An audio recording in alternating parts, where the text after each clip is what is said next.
चले भाई, आज हम जो है परसों होने वाले सैनिक स्कूल के बारे में बात करेंगे, सैनिक स्कूल के एग्जाम के बारे में, है नहीं भाई। आपने जो है एडमिट कार्ड डाउनलोड कर लिया होगा, 3-4 पेज एडमिट कार्ड में निकले होंगे आपके, लेकिन मेन जो एडमिट कार्ड है आपको एक ही पेज का है। सबसे पहले आपको एक फोटो यहां पर चिपकाना है घर से ही। यहां पर लिखा हुआ है कैंडिडेट्स फोटो, मतलब बोलते एग्जामिनेशन हॉल में पहुंचने से पहले आपको यहां पर एक फोटो चिपकानी है, जो कि घर से चिपकानी है। देखो, अगर ऐसी वाली फोटो है जो इसमें है तो वेल एंड गुड हो गया। अगर नहीं मिल रही है तो आप कोई नई फोटो या ऐसी फोटो भी चिपका सकते हैं इसमें, लेकिन वो तुम्हारी ही होनी चाहिए, ठीक है भाई। दूसरा, एक फोटो जो है आप अपने साथ वहां ले जाएंगे। वहां पर अभी तो ऐसा कोई इंस्ट्रक्शन नहीं लिखा है कि वहां ले जाना चाहिए नहीं ले जाना चाहिए, क्या पता अगर मांग दिया तो एक फोटो आप अपने साथ वहां लेके जाएंगे, दिक्कत है। दूसरी बात, और यहां पर देखो, यहां पर सेल्फ डिक्लेरेशन करके लिखा हुआ है, सेल्फ डिक्लेरेशन करके। यहां पर आई है, आई के बाद नाम आएगा एंड रेसिडेंस ऑफ, यहां तुम्हारा एड्रेस आएगा। यहां पर तुमने ये पूछ रहा है कि मैं यहां का रहने वाला, इसमें जो भी इंफॉर्मेशन है वो मेरी ही है और वो मैं ही आदमी हूं, ठीक है भाई। तो ये इतना आपको वहां पर फिल करके जाना है पहले एग्जामिनेशन हॉल से पहले। फिर वहां पर बोलेगा आपको फिल करे, जल्दी फोटो चिपकाइए, फिर जल्दीबाजी के चक्कर में वहां पर ऐसा कुछ है नहीं। एक तो एग्जाम का टेंशन अलग होता है, समझ में आया नहीं है, तो इसको घर से ही करके जाएंगे। और हाँ, अपने साथ एक आधार कार्ड भी लेके जाएंगे, अपना आधार कार्ड भी जो है अपने साथ आपको ले जाना है, ठीक है। फोटो कॉपी नहीं चलेगा, ओरिजिनल लेके जाना, कोई दिक्कत नहीं है। तुम्हारे पेरेंट तुम्हारे साथ जाएंगे। सबके जो सेंटर है वो हल्द्वानी के अंदर ही है, किसी का गुरु तेग में, किसी का मेहर से, किसी का यूनिवर्सल है, समझ में आया नहीं है। किसी का उधर भी पड़ा है, लालकुआं साइड भी पड़ा है किसी का, दिक्कत है भाई। तो जो है अपने अपने सेंटर में सभी लोगों ने टाइम पर पहुंच जाना है। आपका पेपर जो है 2 बजे से लेके 4:30 तक, 2.5 घंटे का पेपर होगा, 5 बजे तक। अच्छा, तुम्हारा 9th वालों का 5 बजे तक है, बाकी 6th वालों का पेपर 4:30 बजे तक है। और रिपोर्टिंग टाइम लिखा है 12 बजे, तो आप लोग जो है 12 बजे तक वहां पर पहुंच जाएं। हालांकि 1.5 घंटे बाद पेपर होगा, ऐसा जरूरी नहीं है कि मुझे 12 बजे तक पहुंचना है, उसके बाद पहुंचूंगा तो लेट हो जाऊंगा, ऐसा जल्दीबाजी करने की जरूरत नहीं है। सभी सेंटर हल्द्वानी के अंदर है। आप लोग रिपोर्टिंग टाइम 12 बजे तक, मतलब वहां पर गेट वेट जो है 12 बजे खुल जाएगा, समझ में आया नहीं है। तो आपको 12:30 के बाद हो सकता है एंट्री दिलवाएं वो लोग। तो आपको जो है घर से अगर आप 12 बजे भी निकलोगे या 11:15 बजे भी निकलोगे 11:45 में, तब भी काम चल जाएगा, समझ में आया। क्योंकि सारे सेंटर जो है आसपास ही हैं। हाँ, लेकिन भीड़ भाड़ में मत फंस जाना, ठीक है। और 1:30 तक आपकी एंट्री होएगी वहां पे। लास्ट एंट्री है 1:30 दिन में। इन बातों का आपको ध्यान रखना है नहीं। ये नहीं सोचना कि 12 बजे पहुंचना है, मम्मी लेट हो गया, पापा लेट हो गया, ऐसा नहीं करना है, ठीक है ना। 12 बजे तक नहीं पहुंचना है। ओपनिंग टाइम, रिपोर्टिंग टाइम 12 बजे है इनिशियल में, फाइनल तो कितना है 1:30 तक, कितना तक है, तो 1.5 घंटे तक आप लोग वहां जा सकते हैं। मतलब एंट्री आपकी जो है 12:15-20 से स्टार्ट हो जाएगी और 1:30 बजे तक आपकी एंट्री है। यह आपको ध्यान देना है नहीं है, क्योंकि पेपर का प्रेशर अलग होता है।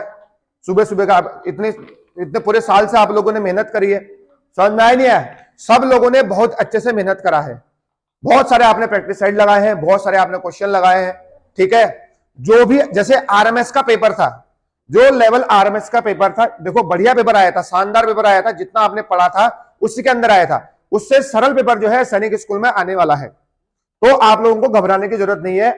उससे आसान पेपर आएगा, इसमें इंग्लिश उससे आसान आएगी, मैथ्स आसान आएगा, रीजनिंग आसान आएगा, है नहीं है। तो आप लोगों को मैक्सिमम क्वेश्चन करने हैं। और देखिए, आरएमएस के पेपर में बहुत सारे बच्चे जो है गलती से गलत क्वेश्चन करके आगे थे, मतलब सॉल्यूशन गलत हो गया था वहां पे, गलती से बहुत सारे बच्चे हुए हैं। आपको यहां पर ऐसा जल्दीबाजी नहीं करना है। देखिए, आपने कोई मैथ्स में कोई क्वेश्चन आपने सॉल्यूशन किया, 2 लोग हैं, दोनों के आंसर अलग अलग आ गए, एक का आंसर सही था, एक का आंसर गलत था, और दोनों क्वेश्चन के जो ऑप्शन, दोनों ऑप्शन जो है वो कहां मिलेंगे आपको, क्वेश्चन में मिलेंगे। तो जो एग्जामिनर ने क्वेश्चन बनाया होता है वो इस तरीके से डिजाइन किया होता है कि उसको पता होता है कि कहां पर प्लस करेगा बच्चा, कहां माइनस करेगा ना, उस हिसाब से 4 के 4 ऑप्शन होते हैं। बहुत सारे बच्चे ऐसे होते हैं जो तीसरा वाला भी किसी का आंसर आता है, किसी का चौथा वाला भी आता है, तुक्का नहीं मारता है नहीं है। तो ऑप्शन को ऐसे डिजाइन किए जाते हैं, एग्जामिनर आपसे जानबूझ के गलती कराता है। किसी भी एग्जाम लेने का मतलब होता है क्या, कि जो अच्छे कैंडिडेट है उसका सिलेक्शन होगा और जो वेल डिजर्विंग कैंडिडेट नहीं है उसका रिजेक्शन होगा। सिलेक्शन और रिजेक्शन एग्जाम का मकसद होता है, दिक्कत है? तो आपको बहुत अच्छे से और बहुत दिमाग से पेपर करना है। मैं सुन रहा था पिछली बार आरएमएस के पेपर में बच्चों ने बहुत आधे घंटे पहले पेपर कर दिया, क्या नहीं किया? 10 मिनट 20 मिनट 30 मिनट पहले पेपर किया। तो जिसने भी किया, देखो आराम से पेपर करिए। मैंने आपको बताया है आराम से पेपर को सॉल्यूशन करना है, क्वेश्चन को ध्यान से पढ़ना है। हो सकता है नोट क्वेश्चन में लिखा हो, तुमको नोट नहीं दिख रहा हो, है नहीं है? करेक्ट इनकरेक्ट लिखा हो, तुमने सिर्फ करेक्ट ही पढ़ दिया, समझ में आया नहीं है? तो इनकरेक्ट वाले में तो क्या हो गया, 3 में से एक ही इनकरेक्ट होगा, बाकी 3 करेक्ट होंगे। और तुम उसको करेक्ट पढ़ोगे तो कितने ऑप्शन करेक्ट होंगे? 3 ऑप्शन करेक्ट होंगे ना। तो इस तरीके से जो है आपको पेपर में बहुत अच्छे से करना है, बिल्कुल फोकस होके, है नहीं है? आप कल का दिन आपके लिए फ्री है, आप रेस्ट करिए, बिल्कुल आराम से थोड़ा सा सेल्फ एनालिसिस करो, मुझे क्या करना है क्या नहीं करना है नहीं है? बढ़िया सी पेन लेके जानी है आपको, बॉल पेन, ब्लैक और ब्लू, 2 बॉल पेन ले जाएंगे। ये नहीं कि आप लोग 50 रुपए की पेन खरीदने जा रहे हो, 60 रुपए की पेन खरीद, ऐसा नहीं होता है नहीं है? आप 5 रुपए की 10 रुपए की बढ़िया सी पेन खरीदिए, ब्लू और ब्लैक बॉल पेन ही आपको वहां पर ले जानी है नहीं है? और साथ में आपको आधार कार्ड लेके जाना है, और एक फोटो अपने जेब में डाल के ले जानी है, और एक फोटो यहां पर आपको एग्जामिनेशन हॉल में जाने से पहले यहां पर चिपकानी है। दूसरा, 9th वालों के लिए विशेष इंस्ट्रक्शन है भाई। देखो 9th वालों के लिए लड़ाई थोड़ा सा टफ है, आपको भी पता है नहीं भाई? क्योंकि आपके, ठीक है आपने बहुत मेहनत करी भाई, बहुत मेहनत करी आपने, वहां जाके देखो क्वेश्चन जो आता है वो गलत नहीं होना चाहिए आपका, है नहीं है? वो क्वेश्चन किसी भी कीमत में आपने गलत नहीं करना है। हालांकि सपोज 1-2 क्वेश्चन मैथ्स में ऐसे भी मिलेंगे आपको, या रीजनिंग में ऐसे मिलेंगे जो टाइम कंज्यूमिंग है, वो तुमसे हो जाएंगे, वो क्वेश्चन तुमसे हो जाएंगे, लेकिन वो टाइम कंज्यूमिंग हो सकते हैं। हो सकता है 2 4 5 मिनट लीजिए, उसमें आप गोला मारिए, move to the next question, ये बेहतरीन तरीका होता है। नहीं तो अगर 5, मान लो तुम एक क्वेश्चन कर रहे हो, सॉल्यूशन कर रहे हो, तुम 5 मिनट से एक ही क्वेश्चन कर रहे हो, लास्ट में बेचारा आंसर ही नहीं आया, आंसर गलत आ गया, तो 5 मिनट वेस्ट हो गए नहीं हो गए? अगर तुमको लग रहा है, क्योंकि तुमने इतनी मेहनत कर चुके हो, तुम्हें पता चल जाएगा कि ये कितनी देर में होगा, कितने जल्दी होगा। ये बहुत इंपॉर्टेंट इंस्ट्रक्शन बोल रहा हूं सबके लिए। तो आपको लग रहा है ना इट मे टेक टाइम, उसमें गोला मार के move to the next question, क्योंकि हो सकता है अगर तुम उस क्वेश्चन में 5 मिनट लगा रहे हो तो आगे के 5 मिनट 5 क्वेश्चन हो जाएंगे, है नहीं है? तो देखो 5 मिनट 5 क्वेश्चन और 5 मिनट में एक क्वेश्चन, नंबर तो बराबर दे रहा है, एक क्वेश्चन बराबर नंबर का है, उससे 5 क्वेश्चन में 4 क्वेश्चन और एक्स्ट्रा हो जाएंगे। ये थोड़ा सा आपको कैलकुलेशन करना है पेपर करते टाइम, सभी बच्चों को कह रहा हूं मैं, है नहीं? ये नहीं कि मुझे सर ने तो पढ़ाया है, ये तो मैं इसको क्वेश्चन करके रहूंगा। इसको थोड़ा सा साइड में रख के नेक्स्ट क्वेश्चन मूव करिए। जब आपके सारे क्वेश्चन हो जाते हैं, फिर आपने जो 1-2 क्वेश्चन में जो डाउट था आपको, है नहीं, जबरदस्ती अटेम्प्ट नहीं करना है पहली बार में किसी भी क्वेश्चन को। अगर आपको क्वेश्चन नहीं आ रहा है तो उस क्वेश्चन को पहली बार में जबरदस्ती अटेम्प्ट, दिमाग खराब नहीं करना है। फिर वहां पर लगता है अरे यार हो ही नहीं रहा है, उस क्वेश्चन को गोला मारिए, अगले क्वेश्चन में मूव करिए। जब आपका पेपर हो जाता है मैथ्स का पूरा, उसके बाद उसको उस क्वेश्चन में दोबारा जाइए, जब आपको टाइम मिलता है उस क्वेश्चन में दोबारा करके सॉल्यूशन करोगे तो तुम्हारा 100% जो है वो क्वेश्चन सॉल्यूशन होगा। इस बात को आपको ध्यान देना है, ठीक है भाई? और इंग्लिश आपको बहुत शानदार तरीके से करनी है, बहुत अच्छे तरीके से करना। सोचना क्या है, कभी कभी सिनोनिम पूछा, हम लोग एंटोनिम ढूंढ लेते हैं, कभी एंटोनिम पूछता, कभी हम उसको सिनोनिम ढूंढ लेते हैं। आपको ध्यान से करना है नहीं है? एंटोनिम्स आएंगे, सिनोनिम्स आएंगे, वन वर्ड सब्स्टिट्यूशन आएंगे, उसको ध्यान से करना है। बहुत अच्छे से प्रिपरेशन करिए, मैं चाहता हूं कि सबका सिलेक्शन हो, ठीक है भाई? और ऐसे 6th क्लास वाले भी हैं, अच्छे से प्रिपरेशन करना है, तो ताकि आपको बहुत बड़ी, देखो रिजल्ट आएगा, है नहीं है? आपके पूरे हिंदुस्तान में 33 सैनिक स्कूल के विद्यालय हैं, कॉलेजेज हैं, है नहीं है? सैनिक स्कूल घोला खाली नहीं है, और भी आपके पास 32, इसके अलावा 32 और भी कॉलेजेज हैं। तो आपको मेरिट जाने के लिए, यहां तो मेरिट 280 के अराउंड जाते हैं, 280 में सिलेक्शन हुआ था पिछली बार, जो फर्स्ट रैंक थी उत्तराखंड में। अरे आप वहां तक पहुंचने का कोशिश करिए, ठीक है ना? आप अच्छा से अच्छा करने की कोशिश करिए।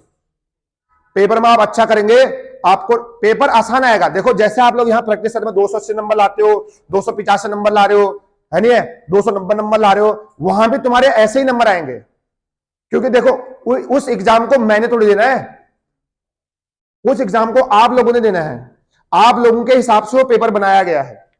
समझ में आया नहीं है? बहुत अच्छा सा प्रिपरेशन करा आपने बिल्कुल शानदार तरीके से पेपर देने जाना है नहीं है? ध्यान तपस्या 1-2 घंटा सुबह जाने से पहले ध्यान तपस्या कर लीजिए, ताकि तुम्हारी सारी इंद्रियां जो है तुम्हारे कंट्रोल में हो, और जब पेपर में बैठो पेपर करने, तो सारे क्वेश्चन है धड़ धड़ धड़ धड़ धड़ करके सॉल्यूशन हो जाए, तो यही आशा हम करते हैं बेटा, ठीक है। इन्हीं बातों को ध्यान में रखते हुए आपको पेपर बहुत अच्छे से करना है। अच्छा जाएगा पेपर सबका? और किसी को कुछ पूछना है क्या? है नहीं है? पेपर को आपको बहुत अच्छे से करना है, ध्यान से। ये नहीं कि मैं तो कोचिंग में आज तक सारा नंबर लेके आ रहा हूं, इतने सारे नंबर ला रहा हूं, पेपर खोलते मैं पूरा पेपर सॉल्यूशन कर दूंगा, ऐसा नहीं है। पेशेंस जिसके अंदर होगा, पिछली बार गलत हुए थे ना, गलती से गलत हो गए, क्यों हुए? जल्दीबाजी होगी, हो सकता है ओवर कॉन्फिडेंस हो कि मुझे सब कुछ आता है, ऐसा एग्जाम में नहीं चलता है। क्योंकि आप जैसे सूरवीर लोग और जगह भी पढ़ रहे हैं और जगह भी पेपर देने जा रहे हैं, है नहीं है? ये नहीं सोचना है अहम ब्रह्मास्मि, समझ में आया नहीं है? आपको पेशेंस से, क्योंकि एक क्वेश्चन को मतलब एक टाइम में फोकस जो है सिर्फ एक ही क्वेश्चन में, इन्हें सोचना है दूसरा क्वेश्चन देख लेता हूं पहले फिर ये वाला करूंगा, ना ना ना ना, पहले आप उस क्वेश्चन करिए, उसके बाद दूसरे में, उसको तीसरे में, चौथे में। कुछ बच्चे ऐसे करते हैं 5-10 क्वेश्चन करने के बाद बोलते हैं अब तो मैथ करने का मूड नहीं है, इंग्लिश करते हैं। अरे भैया चलो 5-6 क्वेश्चन हो गया, अब रीजनिंग करते हैं। ऐसा करोगे तुम्हारा नुकसान होगा, क्योंकि इसमें टाइम का वेस्ट है नहीं है? आप एक बार मैथ्स लगाइए, फिर आप इंग्लिश लगाइए, जो भी आपका सिक्वेंस हो, जो आपको अच्छा लगता है। आपको रीजनिंग अच्छी लगती है उसको आप पहले बनाइए, मैं नहीं बोल रहा आपको मैथ्स बनाओ। आपको इंग्लिश अच्छी लग रही है, आपको रीजनिंग अच्छी लग रही है, उसको आप पहले बनाइए। बात समझ में आ गया? जो आपको अच्छा लग रहा है उसको आप पहले सॉल्यूशन करिए। और मैंने आपको ओएमआर भरने का तरीका भी बताया था। और ओएमआर में सबसे इंपॉर्टेंट बात होता है रोल नंबर, है नहीं है? तुम्हारा नाम गलत हो जाए उसमें भरना, पहली बात तो आपको नाम भी गलत नहीं भरना है नहीं है? लेकिन अगर रोल नंबर गलत हो गया, 2 की जगह 4 हो गया, इसका मतलब वो तो मैच ही नहीं करेगा तुम्हारे डेटा से। अगर रोल नंबर का सही होना बहुत जरूरी है। बात समझ में आ गई? रोल नंबर का सही होना बहुत जरूरी है। रोल नंबर आपको अच्छे से भरना है। ओएमआर सीट भरने के लिए आप पूरा टाइम मिलता है आपको, है नहीं बेटा? ज्यादा ओवर कॉन्फिडेंस नहीं बनना है, ओएमआर को अच्छे से भरना है। और कोई बंदा ऐसा नहीं करेगा, यहां टेस्ट में देख रहा हूं एक गोला मार के उसको काट करके दूसरा कर रहे हैं, उसका कोई फायदा नहीं है, 0 नंबर आएंगे, है नहीं है? गोला आराम से लगाना है। चौथे क्वेश्चन का तीसरा, ये चौथा क्वेश्चन यहां लिखा है, इधर तीसरा गोला, तो चौथे क्वेश्चन तीसरा, ऐसे करके जाना है। आपका बहुत टाइम होता है। बात समझ में आ गई? दिक्कत है तो आप लोग पेपर अच्छे से करेंगे, ओएमआर अच्छे से करेंगे। और अब मिलते हैं विक्ट्री सेलिब्रेशन में। All the best. चलिए चले बेटा, हाँ ताली बजा दो और क्या।